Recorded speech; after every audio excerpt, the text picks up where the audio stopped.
Hello, this is Tony Heller from RealClimateScience.com, reporting on the imminent demise of the Great Barrier Reef.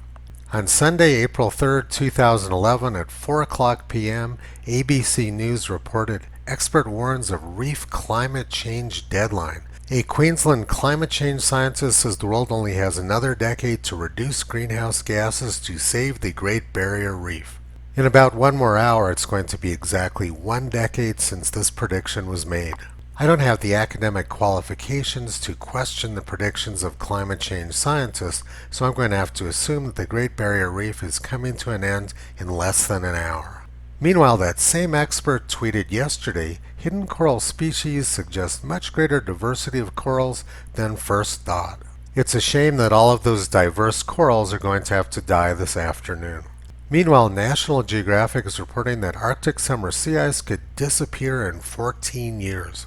And 14 years ago, National Geographic predicted that Arctic sea ice would be gone by 2012. But Nobel laureate Al Gore was a little more conservative and said the ice wouldn't be gone until 2014. National Geographic also predicted that Glacier National Park would be ice-free by 2020. But they were just carrying on a long tradition. In 1923, experts predicted that Glacier National Park would be ice-free by 1948. And in 1936, government experts predicted that Glacier National Park would be ice-free by 1961, which was 60 years ago. In 1952, experts predicted that Glacier National Park would be ice-free by the year 2002. And in the year 2014, experts predicted that Glacier National Park would be ice-free by the year 2044, which is almost a century after their original forecast.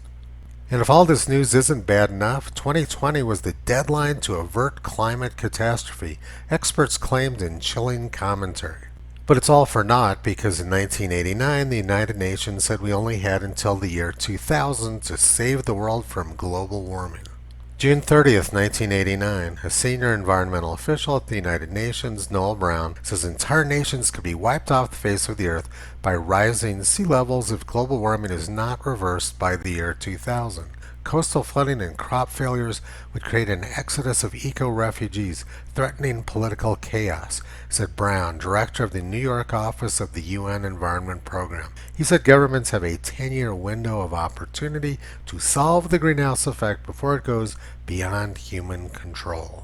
And in 1988, the United Nations predicted that sea level was going to cover all 1,196 Maldives islands within the next 30 years. That would have been 3 years ago. They only missed their target by 1,196 islands. 20 years ago, experts predicted that the snows of Kilimanjaro would vanish by the year 2020. Well, there's still lots of snow up there, and speaking of the year 2020, The Guardian predicted in 2004 that Britain is plunged into a Siberian climate by 2020, nuclear conflict, mega droughts, famine, and widespread rioting will erupt across the world. And 9 years ago, The Guardian and the UK government announced the permanent drought for the United Kingdom. And speaking of permanent drought, 13 years ago, the head of climate analysis at Australia's Bureau of Meteorology announced the permanent drought for Southeast Australia. But 6 hours ago, the same guy who predicted the demise of the Great Barrier Reef this afternoon told a completely different story about Australia. He said they're flooded. That's the wettest looking permanent drought I've ever seen. And in 2014, the New York Times announced the end of snow. Meanwhile, they had a big snowstorm in New York and along the East Coast yesterday. But never mind the record cold in Washington, D.C.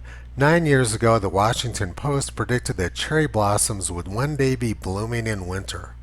And in 2004, the UK government's chief scientist, Sir David King, predicted that we were all going to have to move to Antarctica. He said it was going to be too hot to live everywhere else. And the Telegraph said there was going to be refugees fleeing into Antarctica to escape the heat. And if all this climate news isn't bad enough, 50 years ago, the Washington Post and NASA's leading climate expert predicted a new ice age within 50 or 60 years. That could be as early as this year. The good news is that we have our top people at the Washington Post and in Congress on top of the situation. They say the world's going to end by the year 2030. What Toto can't understand is why anybody takes politicians, climate academics, and the press seriously. He's been pulling back the curtain on their clown show for the past 13 years. You can visit Toto and Kyrie on the web at realclimatescience.com.